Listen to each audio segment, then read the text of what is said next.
Bismillahirrahmanirrahim. Assalamu alaikum dear students. Today we study the chapter number 1 of class 10. Here the chapter number 1 is quadratic equations. Firstly, we have to note that what is quadratic equations. Quadratic equations are equations which contains the square of the unknown variable quantity but have no higher power is called quadratic equation.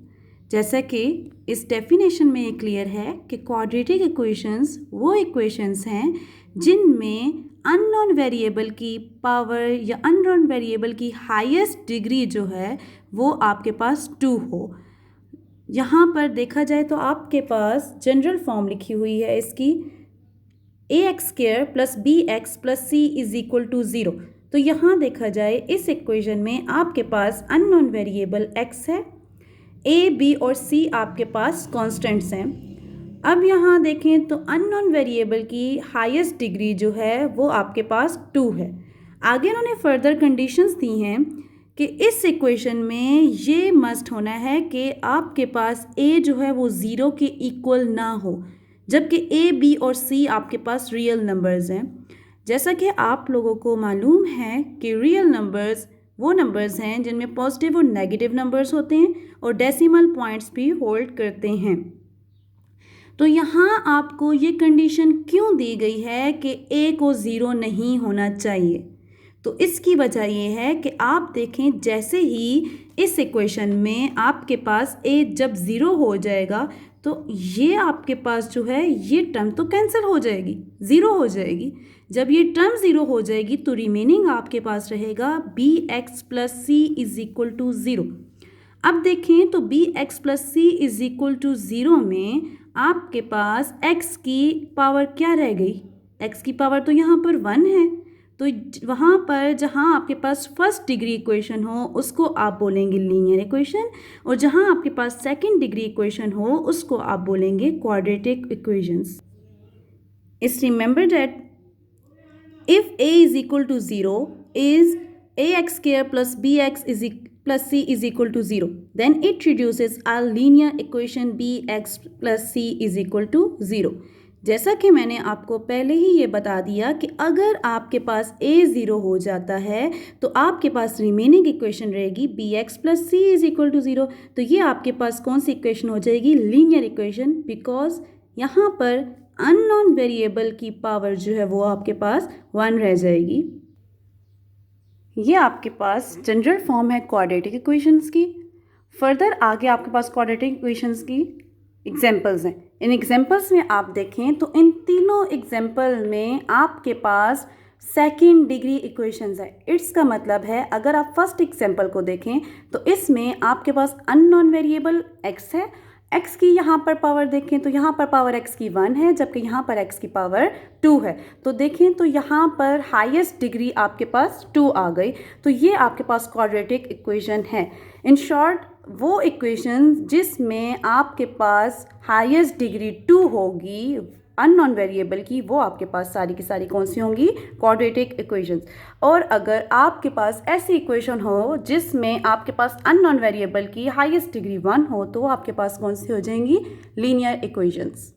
Next है कि solution of quadratic equations, कि अगर आपके पास कोई quadratic equation आ जाए तो उसको आप किस तरह से सॉल्व करेंगे, यानी क्वाड्रेटिक इक्वेशन को आप लीनियर फॉर्म में कैसे ला सकते हैं।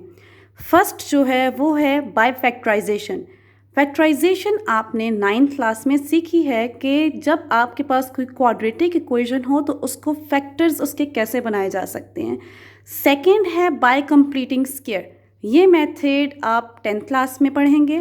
थर्ड है बाय क्वाड्रेटिक फार्मूला, ये मेथड भी आप 10th क्लास में ही पढ़ेंगे। इन तीनों मेथड्स में बाय फैक्टराइजेशन वो मेथड है जो आप पहले पढ़ चुके हैं, आपने 10th क्लास में आगे उसको फर्दर पढ़ना है।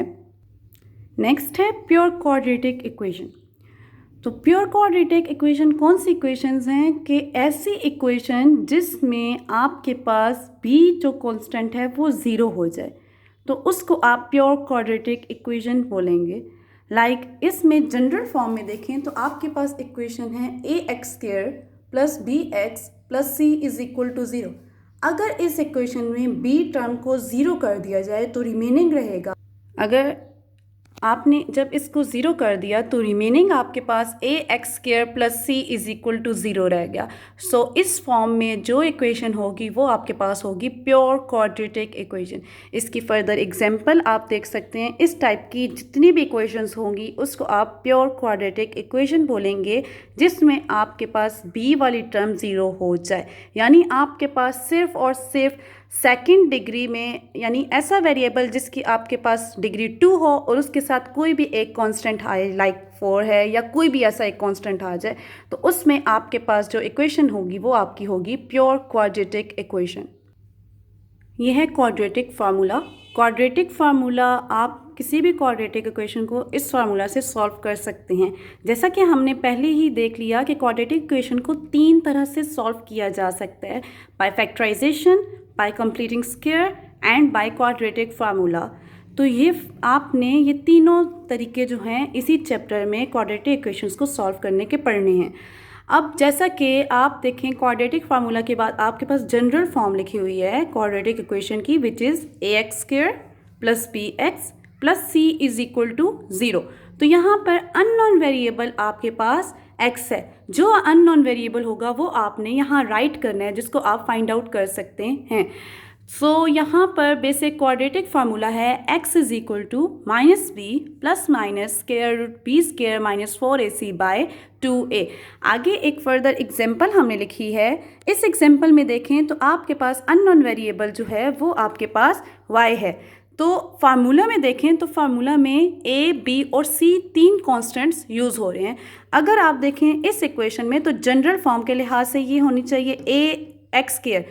वेरिएबल आपके पास कोई भी हो सकता है, x है, y है, a है, b है, कोई भी वेरिएबल हो सकता है। तो y स्क्वायर के साथ जो आपके पास वेरिएबल है वो देखिए जनरल फॉर्म में, तो स्क्वायर वाले के साथ जो वेरिएबल कांस्टेंट है वो कांस्टेंट आपके पास a है। सो यहाँ पर y स्क्वायर के साथ जो कांस्टेंट है वो क्या होगा, a। फिर जनरल में देखें x के साथ, यानी लीनियर x, ऐसा x जिसकी पावर 1 है, उसके साथ जो आपके पास वेरिएबल है वो कांस्टेंट जो है वो b है। सो यहाँ पर आपके पास जो वेरिएबल y है जिसकी पावर 1 है, इसके साथ जो कांस्टेंट है वो 3 है। इट्स मीन b आपके पास 3 आ गया, और यहाँ पर आपके पास कांस्टेंट c जो है वो 4 आ जाएगा। ये आपके पास आ गया a, b एंड c। आगे आप देखें इस फार्मूला में मैंने पहले ही ये डिस्कस कर दिया कि जो आपके पास अननोन वेरिएबल होगा वही आप यहाँ पर राइट करेंगे।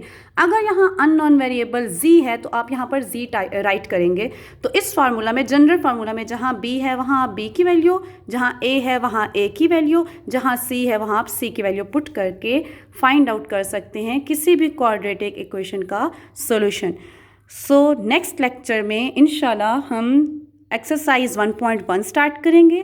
ये तो आपके पास सिर्फ इंट्रोडक्शन था क्वाड्रेटिक इक्वेशंस और उनको सॉल्व करने के सॉल्यूशंस थे। ओके स्टूडेंट्स, अल्लाह हाफिज़।